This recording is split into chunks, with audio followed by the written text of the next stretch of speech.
Mount Zion Music. Found the big thing there. You hear me now? International vocalist. Anondibaya kuti juu ziri direct pa moyo pangu. Kanotamba puresha senafu ondikuita temperature musasu.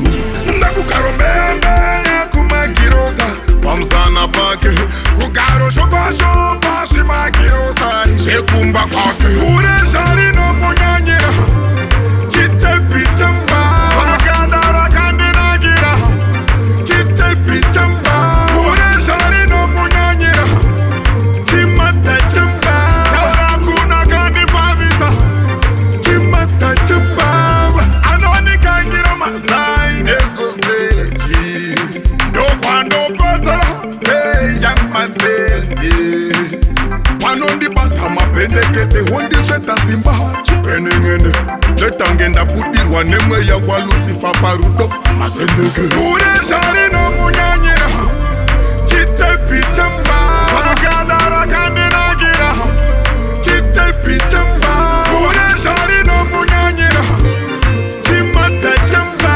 tarakuna kandipavisa chimata chamba anondibaya kuti juu ziri direct pa moyo pangu anotamba puresha senafu ondikuita temperature musasu ndakukarombea mbea kumagirosa pamsana pake kugaro shoba shoba shimagirosa shekumba kwake puresha rino munyanyira chite pichamba wakandara kandinagira chite pichamba puresha rino munyanyira chimata chamba tarakuna kandipavisa chimata chamba anoni kangira mazai nesoseji ndokwando kotara yamantende wanondibata mapendekete hondisweta simba chipenengene letangenda budirwa nemwe yakwa Lucifer parudo masendeke puresha rino munyanyira